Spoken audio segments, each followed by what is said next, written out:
Hey, this is Mo Lunsford at Union Grove Lumber Studios. And this is the Shed Geek. We want to welcome you to today's episode. Okay, welcome back to another episode of the Shed Geek podcast. So excited about today's show. It's been a long time in the making here in theory, but hey, we've made it happen. We've gotten together, and I think you guys are just going to be really pleased with the show today because I just love this guest ability to communicate. So, Chris, you want to introduce yourself a little bit about who you are and what you do? Absolutely. My name is Christopher Pittman. I run Pittman Academy, which is a personalized sales training for individuals and industries. And we've been doing that strong for a little bit over 4 years now, just for ourselves. Prior to that, I've been doing sales prior to this for 12 years, multiple industries, have been able to learn a lot from the positions I've been able to run highly successful teams, big companies, and being able to generate tons of revenue by learning, right, and applying and doing things like that. And then that's what kind of caused me to make Pittman Academy and help a lot of other people, individuals, and in industries to make sure that one thing I know that we're going to talk about today is be a lot more successful. Right. And what that means to them and giving them options. That's the reason why we started doing what we're doing. And that's the reason why we continue to do what we do. That's awesome, man. I love your presence. You did just an awesome job at the Shed Expo. For those that weren't there, you missed out. You should have been, because you'd like it and you'd really enjoy getting a chance to hear Chris. Yeah, we've seen you all over the face of Shed University and like kind of helping to bring that to the forefront. And I think what a lot of it says is like, where are we at in sales development for the shed industry? And like, what does it mean to be in sales development? Something that comes to mind for me instantly, and I'll just let you ad lib on this if you don't care. We have a mutual acquaintance, Anthony Mitchell, Outdoor Options down in Georgia. And one thing that Anthony is always super passionate about, he's always said, selling sheds is a career. Selling sheds is something to be proud of. You don't have to think of this as a stepping stone to a professional career. This can be a professional career, but I think it matters like what you make it. Right. So like, speak on that. And what's your thoughts on Anthony's thoughts there? If I can bring him into this without asking him. Absolutely. Anthony Mitchell, man. It's funny you mentioned him. We had a talk on Tuesday, actually. I just spoke to him on a one-on-one. I work with his team on most Wednesdays. So we also spoke yesterday, I think it was. But man, that guy, if no one knows who he is, they got to look him up. But I absolutely 100% back what he said. I do believe 100% that selling sheds is a career. I believe that a sales position is a career. The reason why I say this is because what I've heard, and predominantly a lot in the shed industry, which I kind of want to challenge, and it's not everyone, obviously, but I hear that a lot of people come into the industry as retired salespeople, or they come in here as a hobby, or they come in here to pass some time, whatever it is. Not everyone, I understand that. But there's a lot of people in the past who have done that. And so I speak to them and they say, oh, I used to be a really good sales rep here. So I'm here. I know I could sell some sheds. I could man a lot, or, whatever they say. And then that's where I back 100% what Anthony Mitchell is saying. You should definitely look at it as a profession, as a career, as a livelihood, as a way to continue to push forward for your dreams, for your success, for your options, for your family, etc.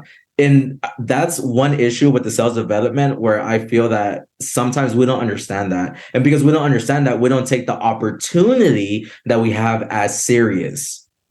Okay. Again, I don't want to generalize it as everyone, but I do want to say what I've learned from the 5+ years that I've been in the shed industry. It's been seeing that, and the lack of salespeople taking the full opportunity that they have in front of them, because they don't view it as a career, just as a pastime. Absolutely. I always say, like, a good salesperson can move probably from one retail item to another retail item and have generalized success. They're typically, if they're a top 5 producer, they can move into another industry, another retail market, and they can dominate sort of in that market. And what it says is not really that the shed sells itself, or if you go into car sales, that the cars sell themselves, but really that you sell yourself as a salesperson. And I can remember some of the experiences I had, say, purchasing a car. The little things that the salesperson did that make me want to come back. There was a gentleman that I bought a car from maybe around 2000, something like that. And I was really wanting this Oldsmobile Alero, right? I really wanted this thing. You know, it was like, we was getting ready to have a baby, and we were like, oh, it's a 4-door. We need a 4-door, but this is a sporty looking 4-door. I don't even think they're around anymore. Right. But this guy talked me into buying a Chevy Malibu, which was a cheaper costing car. And it was an excellent car, and it lasted us for all that we needed and did all the job that we needed. But he would also, he walked me through the sale, because I was like, we just stayed true to our budget. We can't pay $270 a month. We need $250, and that's all we're going to go. We won't budge. And he found a way to sell me what I needed that day, instead of saying, buy this higher item because it's what I want you to have, or have nothing at all. And then he sent me a card every year on the date of the sale. And I went back and bought a car from that guy twice, just because of those little moments that he actually cared to say, hey, I still hope you're enjoying your Chevy Malibu. I want you to know that we're here for you if you ever need anything. I love buying from that guy. I've actually bought like 5 cars from that dealership, even though he's not there anymore. And wow. Customer loyalty, right? Of course. So I love that you brought this up. Okay. And I think I'm going to go on a little rant here from what you said. Yes, sir. Do it.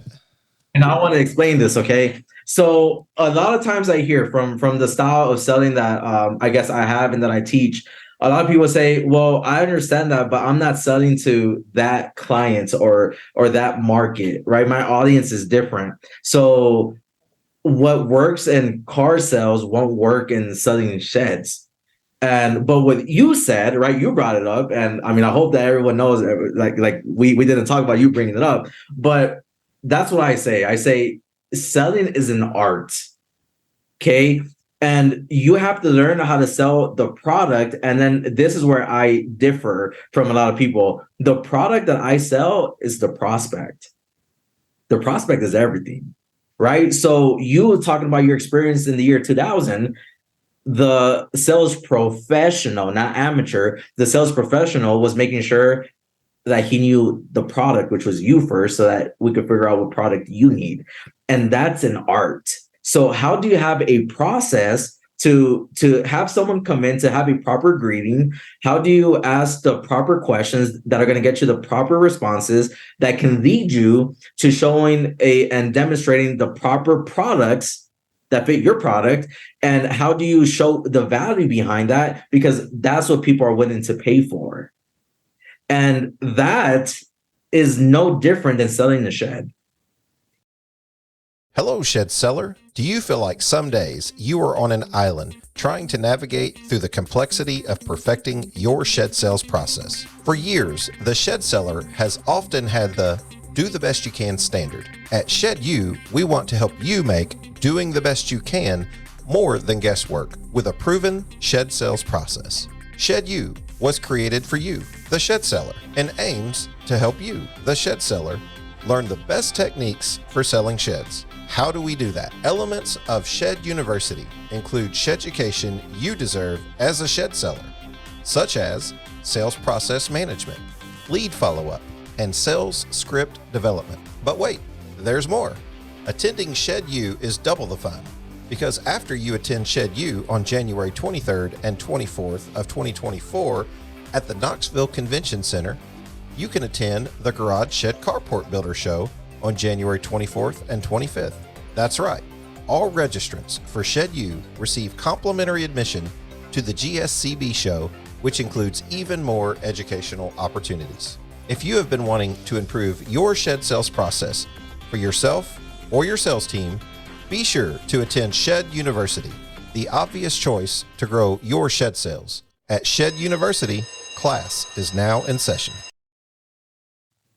Okay, I know the car and the shed are two different things, but the process, the art, the way that you communicate, the way that you view it, the way that you speak to your product, your prospect, that should always be a something that you've rehearsed over, not because you want to sound scripted, but because you want to help the client the best way that you can. You want to service the client.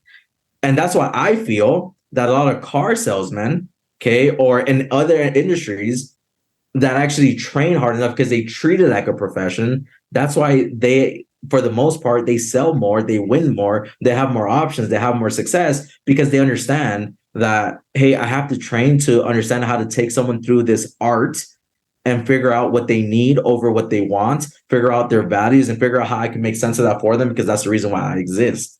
Back to Anthony Mitchell, professional, career. And I like that you said it because I see no difference. And like you said, I feel like if we have a great salesperson in the shed industry, that person, if they're trained, they could go to a different industry and still outproduce anybody else over there, and so on and so forth in any industry. So what I teach, and I know I've been predominantly a lot in the shed industry, but when I started, I mean, I still work with dealerships. I still work with credit companies. I work with brokers and realtors. I work with roofers. I work with all over the place because the art works everywhere. So I love that you said that, but we have to remember it is an art. And what are we learning? What are we training on? Right. And do we continue to do that over and over so that we don't miss out on opportunities? I love it. You said something in there. You said so that this produces more success. Success being sort of the finish line, if you will. We're trying to accomplish success in a sale, success in our personal life, or whatever that might be. So as a salesperson, how do you view success? What is success? Let's get into that. It's different for everybody, right? Absolutely. So one thing, and again, I'm gonna go out on the limb here. I think that one thing that everyone has in common, I might be wrong, but one thing that we all want and how we view success is the time that we get with our families, for sure. For me, that's my ultimate goal. My goal is to be able to have something that's producing and running for well after I'm probably done working. I mean, I don't know if I'll ever be done working because I really enjoy what I do. But meaning I could choose to be with my family every single day of the year. We'll go on every vacation we want to go on. We don't have to worry about any type of income, any type of worries, because that's the success we're looking for. To some extent, I believe everyone has that same goal. Now, how people view it is different. I'll give you an example. It's almost the beginning of the year, and one thing I'd love to do with a lot of my clients is to start talking about goals for next year. And I say, but a goal has to be specific, because if it's not specific, you're not going to do it. That's why we see, right, the gym starts to be filled up the beginning part of the year. January 21st, man, 21 days into New Year, people give up on their goal. I don't have the exact stat of how many people, but I think it's like 70+% of people, right, that give up. But that's because it wasn't specific enough. So I'll explain. So I ask people their goals. Hey, so what's your goal for next year? The first thing that they say is, I don't really know. Well, that's the problem. So you're not even motivated coming into the next year. If you're not motivated, you're definitely not going to train. And if you don't train, you're never going to capture every opportunity. That's a different story. But what I say is this, okay, so if you had to think about something that you would want to do for the year 2024, one thing that you're like, man, if money wasn't an issue, what would that one thing be? Now people start to open up their mind. Oh, okay. Well, I've been wanting to go on this summer trip with my family, right? Either we want to go to Disney or we want to go to Alaska or we want to go to Europe, wherever it is you want to go. Okay, cool. Now I say, okay, so why can't you do that next year? Right? It hasn't even started and you're already discounting it. Right? It hasn't even started. And then they start thinking, well, man, that's a lot of money. And I said, okay, well, what's a goal? You plan for it, right? You train for it. You execute to get it. So I said, okay, well, I think that you can go to Europe next year if you make it a goal, right? So you will know how much money you need to spend. So you need to know how much money you need to earn, and you need to know how much work you need to do to be able to make that goal come true. Correct? Cool. So now my next question is, if you go to Europe, if money wasn't an issue, how would you want to go to Europe? And then people start saying, well, I would probably want to go on the best plane, on the best airline, first class. I want to have the best hotel, all inclusive. I want to go on every excursion that I could go on, right? Because money isn't an issue. Cool. Now, if you had to put a dollar sign next to all of those things, how much is that going to cost you? Oh man, Chris, I don't know. Well, we'll just add it up. Well, it's probably going to be like $25,000, man. Maybe 30, Okay. I think you could do it, but the reason why you won't do it is because it's not a go. So that's how I plan for goals. And I said that's one thing. And just to sum it up, right? Because like the gym, because a lot of people say, hey, look, I want to go to the gym. I got 6 months to get a summer body. You know, we all say this. Okay, instead of saying that, why don't you say, hey, look, I know for me to have a summer body, I need to lose 15 pounds of excess weight. I need to gain 5 pounds of muscle. So first I need to lose the 15 and then I need to gain the 5. So in 5 months, what I want to do in 5 months is I want to lose 15 pounds. If I divide the 15 pounds divided by 5, I have to lose 3 pounds per month. And then so that equals 0.75 pounds per week. So how do I do that? And how do I have to eat to do that? So when the time May comes around, now I have to gain 5 pounds of muscle. How do I do that? Right? If you have specifics, you're going to hit. And then June comes around, July comes around, you've hit it. But what we do is, hey, I'm just going to go to the gym and I'm going to get fit. It's vague. That's like someone saying that's never hit this, right? I hear this a lot. I go to a lot of conferences and people who are just starting off their journey or maybe been in for a while. I say, hey, man, so how much do you want to earn this year? They say, well, I want to earn 150K. And I say, well, how'd you get that number? How'd you get that number? I said, well, because last year I earned like 115, 120. I think if I had 30, I'll be better. I said, but that's not real to you. Like, what's the $30,000 going to do? Is it going to provide the trip? Is it going to provide freedom? Is it going to provide options? And that's probably why you won't hit that. Yeah. Your thoughts on personal success sort of mimic, my sentiments on time spent with family. Like I saw something recently said that, the real flex now is not having like the big car really and the big home. It's having the freedom to do what you want to do. And I really tend to agree with that because to me, I value freedom probably more than anything because it's the most complete autonomy that you can possibly have. You have the freedom to make your choices and you can actually become enslaved by like trying to, get that big home, get that big car. Right. And that can become sort of like your idol where you go chase that and you're taking away what you really want, which is the freedom. So sometimes for me, it'll make sense to forego financial success to get success in time or vice versa, and it's like a dance, right? You said it's an art, which I love that. It's just like a brush stroke. You have to do the same. Yeah. You have to do the same with sort of like managing your life. It's a bit of a dance, right? Like it's a bit of a brush stroke in art. Attention shed and carport dealers. Are you ready to revolutionize the way you do business? Picture this, a platform designed with you in mind, where managing your inventory and boosting your online presence is as easy as a click of a button. Say hello to seamless operations and goodbye to unnecessary hassles with the dealer management system. The DMS does it all, from streamlining your operations to tracking sales and managing deliveries. The system takes it a step further with the inventory embed feature, allowing you to showcase your buildings effortlessly on your website with no extra work on your part aside from the click of a button. If you'd like a demo of how the DMS works and how it can help you manage your business, reach out to Billy Dyer by emailing billydyer@rtonational.com. One thing that you talk about is like, focusing on processes and then measuring those processes. You create, like the beginning, you say, well, I need to lose 15 pounds. Well, in order to do that, I got to do this. And I feel like, you correct me if I'm wrong, but you're setting up more barriers to allow you to succeed as opposed to fail. Because if you say, I need to lose 15 pounds, and then you get really disappointed after a couple of days at the gym and you're just like, yeah, I'll just quit. Whereas if you see the success in the first week where you've lost 0.75 pounds, you can say, okay, that's measured. All I got to do is the same process again next week. You do that 3 or 4 times and it makes it harder to walk away, doesn't it? To say I've seen the success, so therefore I can't deny the success. Exactly. You hit it like perfect. We go to the gym one week. We're like, man, I look at myself in the mirror. I look the same. Why did I do all that hard work for?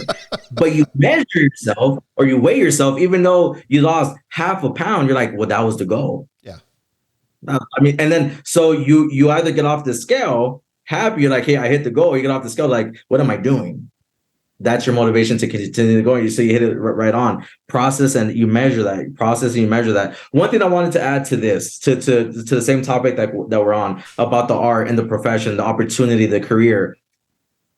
Whoever's listening to this, you're responsible for your own income, right? As a sales professional.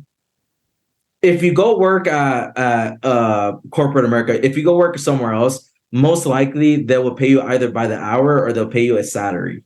Okay. Not that there's anything wrong with that. Now, if you want to get a raise, if they're paying you an hour, what you would have to do is you'll either have to outperform the people you're up against, your coworkers, and then you'll have to take it to your leadership team, to your management team, and ask them for a raise. And they're probably going to push back. And if they give you a raise, your raise is probably going to be like 25 cents, 50 cents. I mean, $1 if you're lucky, right? They're going to give you that. So if you're working 40 hours a week, then you just got another $40 in your paycheck, right? The Uncle Sam's still going to take some of that. Okay. So if we do it right, so you're getting $80, or 160, I guess, if you're working 80 hours paycheck every 2 weeks. So $160 a month times 12, right? So you're at, was that like 2,000 something bucks, right? That was your raise. But in the sales profession, you get paid what you're worth, right? In the sales profession, if you sell one more building that your customer is selling a month, you might make that extra 2,000 bucks, 2 buildings, 3 buildings, whatever that is. And you continue to do that. But the beautiful thing about this is that you continue to get better. You will continue to perfect the art. You continue to help more people. You continue to be known in your community. People want to come back and shop with you, kind of like the example that you gave, based off the service you give them. So in theory, right, you control your income, you control how fast you get to your success. That's why I tell people, man, a sales profession is the best profession that you could ever have. To put myself in a little group, right? Like I know a ton of salespeople that I get to work with, alongside that are my peers that make a lot of money. Okay. Discretion, probably just not going to give you numbers, but they'll make what a surgeon will make.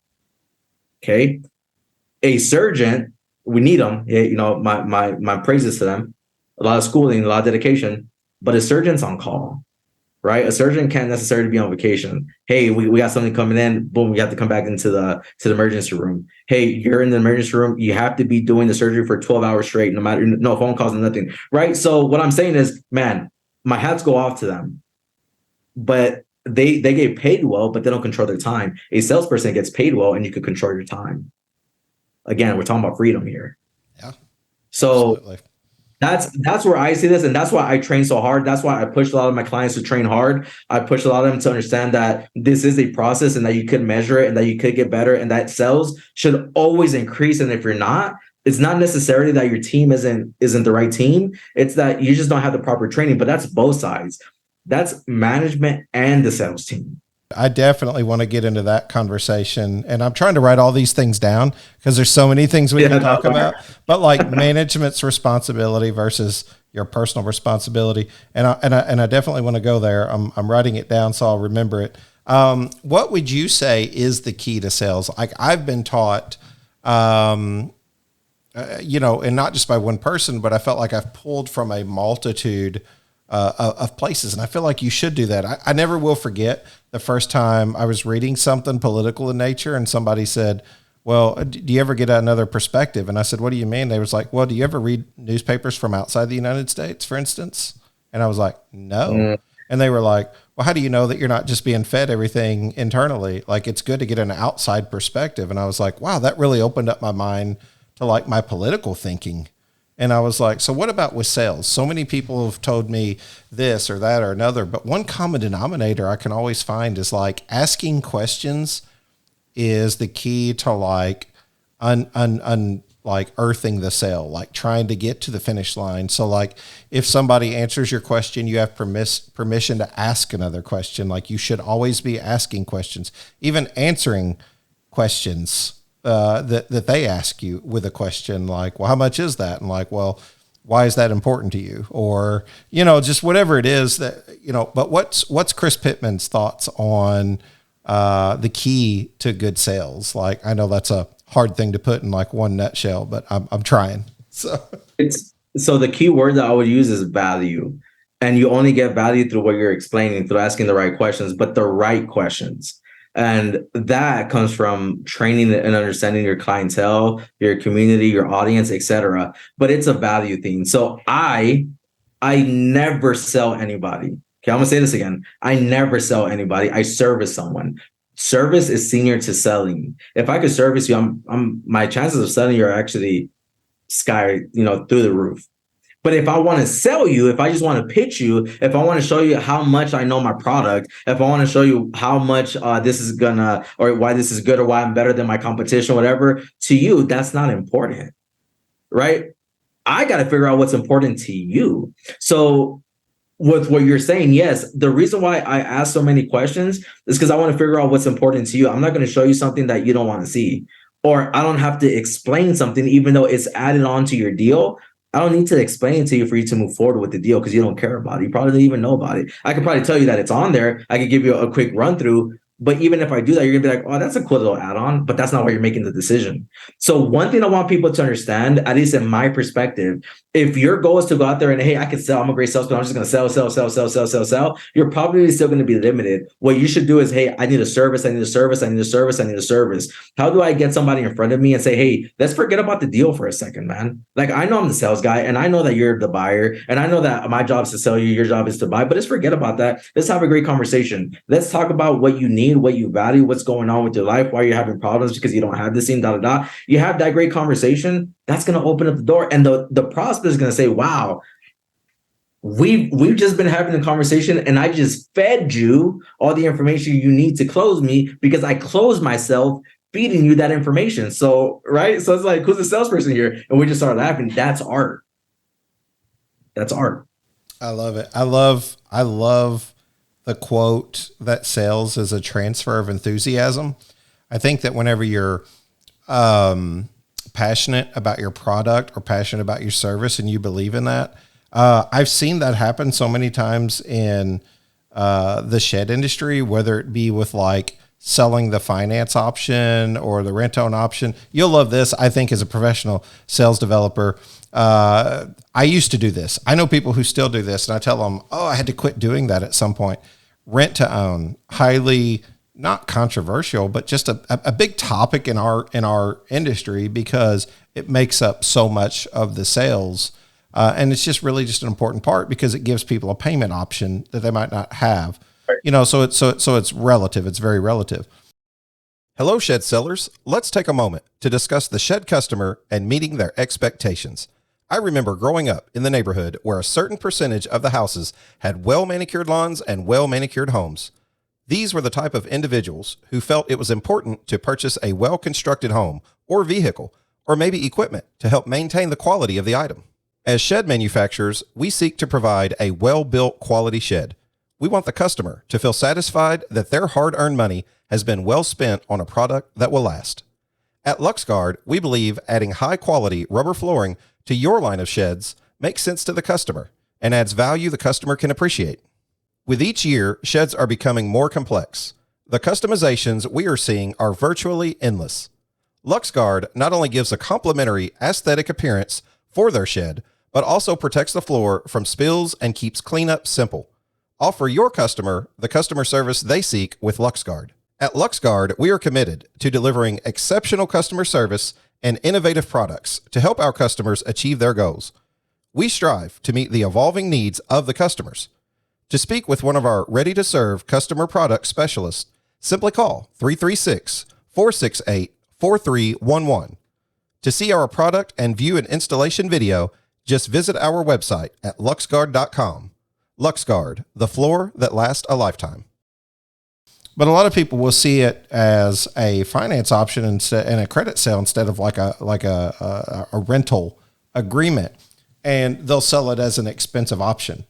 I can't help but think I would love to see Chris Pittman in there whenever I was a salesperson saying, well, we do have a payment option, but it's really expensive, but I'll sell it to you if that's the way you want to go. What advice could you give a young shed geek who's trying to sell that way? Because they think they're being honest. They think they're being, forthcoming with the with the consumer, and they're like knocking down barriers because we're addressing your concerns by saying, oh, it is expensive. It is, but I'll do it if that's what you want. Okay, good. So I like the question. The way that I think I would go around that, or not go around it, but the way I would approach that, I would just introduce it as an option, and I'll be super transparent about what it is. The reasoning behind that is I feel most buyers know the position that they're in, so they know what they have to take. And the reason why that option exists is because some people need to take that option. Actually, a ton of people need to take that option. So me coming in with already a negative perspective about it, when they actually might be only wanting to go towards that because that's the only one that they could take at the moment, I'm kind of shooting myself in the foot. And if I make a comment like that, I might make them feel bad. So I just put all the cards on the table and I express them however it's best for them. And that's the way that I'll approach that. So I'll say, hey, look, there's several options of ways that we can move forward. And we will discuss them all that we need to in order to make sure that you're most comfortable when you're going to say yes and sign on the dotted line. Okay. Now, when I'm explaining these, I'm going to be super transparent. So A is this, and this is what you get. B is this is what you get. C is the rent to own. And this is what happens with the rent to own. Okay. They all exist for a reason, and they're all here for different types of payment options. All I need to know is, to you, which one makes the most sense.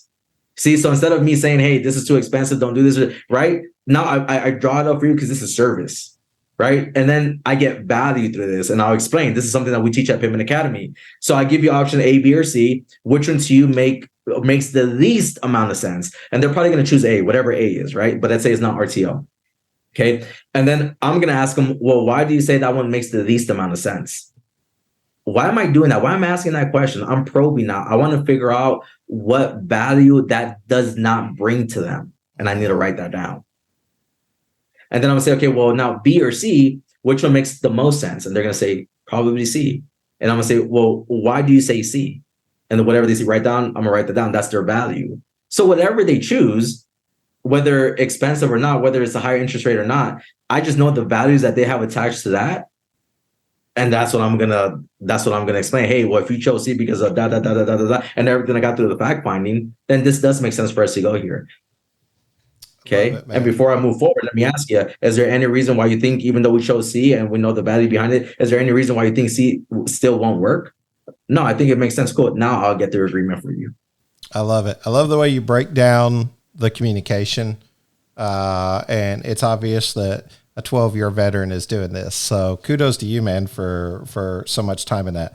Let's talk about management and their responsibility and your personal responsibility. And we can kind of talk about why that created the need for something like Shed University, right? Because you see I like to use the word fragmented. And I use that kind of tongue in cheek, but the reality is that, like, we do have a bit of a fragmented industry because it developed in different ways in different territories, but it also developed in different ways in different eras, you know, from the 70s, 80s to 90s, where we are today. And a lot of what you see today are like manufacturers who sell, you know, multiple millions of dollars of sheds with a process that they might have dealers all across the country. And then we sometimes see a manufacturer that chooses to stay small or just can't quite grasp what it takes to expand or scale. And so because you see such a fragmented side of that, the growth on the operation side from a manager perspective sometimes takes precedent. And what I mean by that is, like, they'll go open up 40 lots because they need to expand this year because they took on more funding. They need to create more jobs. So then now they need to create more inventory. But then the salesperson kind of gets a binder thrown at them, maybe, with a lot of product information that they can allude to, and maybe a phone number of someone that they might be able to get a hold of sometimes. So the salesperson kind of feels like, hey, I'm on my own here. I'm on an island. I don't have any professional development, professional sales training, let alone selling sheds, selling anything. I might be a first, or they might be a business owner and they're like, they look like a good fit because they sell something that complements our sheds. Boom. We bring $200,000 worth of inventory in there. We hand them a book and we say, we hope you do good. And some do. Yeah. Some do amazing and they figure it out because they're dedicated, but some not so much. Where's the responsibility with management versus the responsibility with you individually? Man, Shannon, you have great questions. First of all, I want to say, man, again, thank you, man. I mean, all the questions you ask, I'm just in awe.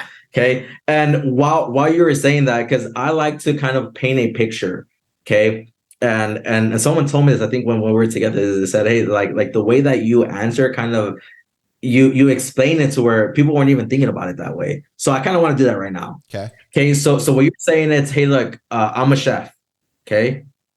And I got funding now. And in order for me to grow and use that funding and build more jobs, I need to go build more kitchens. Okay. So now restaurants. So now I'm using that funding and I'm going to go build more kitchens and restaurants. And now I'm going to give people opportunities to work. Cool. Now you're here now. Now we have a full course meal here. And I have a book for you. That's the recipe book. Okay. So the ingredient book. So use that and then cook. It shouldn't be that hard, should it? I love it. I love it. Excellent metaphor. I love it.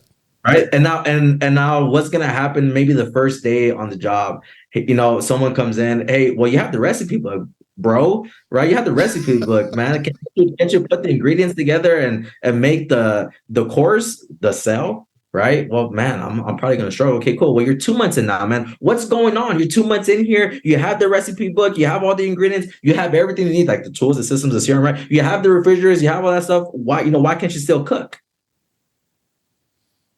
Well, what do you need, man? So first of all, you need someone that understands the recipe book, someone that understands the ingredients, someone that's done it so many times, someone that could train it, and someone that can help you through that. That's more of where I'm at, the Pittman Academy on that side. Okay, I'm the chef. I'll teach you how to cook. I'll teach you how to use the book. I'll teach you the ingredients. I'll teach you how to cut up the ingredients, right? There's so many things. It's not just making the meal. It's not that easy. Okay, but then now let's talk about the management side. Why do we expect that that's going to work? Right? It's ludicrous, I think. And the reason why this doesn't work, and this is where I get baffled. Okay, this is where I try to help every company, any industry, doesn't matter. You cannot ask your team to do something that you don't even know how to do. You cannot tell your team that they should be doing something that maybe you've never done before or you don't understand it the right way. You can't tell your team to go through a process if you don't know what the process looks like. And that's where we in Pittman Academy, that's why we're big on that side. We say it's a two-way street, man. You can't just give us your team, right? And we train them and we do great with them, 6 to whatever, 6 times out of the month, maybe a little bit more if we do one-on-ones. But then you don't know what you're doing. So then there's confusion. And when they have a question about the sales process, about the cookbook, about the ingredients, about how long to put in the oven, and you don't know how to answer that, that's your fault. Hello, shed sellers. Did you catch the latest Real Work Labs interview with George Converse? If not, don't miss this value-packed episode. Head to Shed Geeks Podcast YouTube and search Real Work Labs. George and the Real Work Labs crew are riding the wave of Google's latest updates, taking your digital presence to the next level. We're tech artisans crafting your neighborhood brand voice for shed sellers like you to stand out, gain trust, and get found online. Our software will easily capture your work snapshots, videos, weave your craft's story, and get reviews all in one virtual experience. Our innovation goes beyond getting found for your business location, rather getting found for your work locations. Reviews intertwine with their corresponding job sites. When potential customers seek local expertise, you're the proven solution they'll find. It's high time to map your reviews and showcase your beautiful work in a meaningful way that builds trust in customers' neighborhoods. Ready for the journey? Visit shedgeek.realworklabs.com or call George today at 480-787-7575. Real Work Labs, elevating your trust, increasing your conversions, and getting you found where you work in the neighborhoods you serve, one shed at a time. So this is why everyone needs to be involved. And one of my mentors said, everyone's a salesperson regardless. It doesn't matter what you do. So, and especially in the sales world, especially when we're doing this and we're building more kitchens, like what you're saying, hey, we're getting more funding and we're expanding and we're getting more sales lots and we need more people to be on those lots and sales on those lots. And we give them a book with old leads, the cookbook. Man, what you're really doing is man, they're scared. They're not going to say that. They're nervous. They're not going to say that. They're probably thinking, man, like what type of training am I really getting? They're saying all these things. And then on the other side, we're saying, well, man, I'm paying for the leads. They got the sales spot. They got people walking in. They got people coming up. I give them a sales book, but they don't. Come on, man. We're throwing a brand new chef into a nice little restaurant. People coming in. Of course, they're gonna get confused, man, because now the different courses. Okay, the different courses. Now you have a lollop. You have an inbound call. You have an outbound call. You have a follow up. You have a referral call. You see, so now we have different courses. But they don't even know how to do one course. Now you're asking them to do 5. Gosh, I love the metaphor with the kitchen and the chef. It just really hits home because, you literally say you have the ingredients to be successful. Why aren't you successful? I can remember going as a sales manager to a lot, and this might sound a little aggressive, but I just remember asking, because I was sort of on a hunt, right? I was curious to see where their mindset was. And this dealer was just like marginally performing. And I think this is funny because most shed guys will relate to this, whether they admit it or not. I've probably had this conversation with at least 15 shed companies. You always have, let's say you've got 15 shed lots or 300 shed lots or 5 shed lots. You always have like that one biggest performer. It seems like maybe 1 and 2 is constantly battling. And this isn't a perfect scenario, but generally speaking. And then you always say you have 15, you have 1 and 2 battling, and then you have 3 that are really strong. They're always good. And then 2 through 10 are interchangeable. Their numbers are almost similar. Everything's almost the same. Their dedication, the amount of inventory they move. And then you've always got 1 or 2 you'll probably need to get rid of, right? Because they're just underperforming, don't care. And you're struggling to do that because it's nice, or the logistics is you don't want to move the sheds around or whatever. I remember asking this guy, I said, Chris, I was like, what do you think is a good month in shed sales? And I remember this gentleman told me like 20,000 or 30,000 a month or whatever it is, And I was like, so what's like your blow it out of the water? What's your, he's been selling sheds for 20 years. Can't teach an old dog new tricks, right? Like, you've only been doing this for a couple of years, son. You don't know what you're talking about. And I'm like, okay. Yeah. And he's like, well, 50,000 is the top line. Like that's about all you're going to move in sheds each month. I've been in it for 20 years. Trust me, I know. And I said, well, what if you could sell 250,000 a month in sheds? And he just laughs at me. He's like, oh, it's ridiculous. It's completely absurd. You obviously don't know what you're talking about. And I'm like, well, I've done it. Right? So now you got to tell me why it's not possible when I've done it. So like the question goes back to what you said in the beginning. Do I have the mindset to want it? Do I even want it? Do I want to grow? Do I want to find out what it takes to be successful?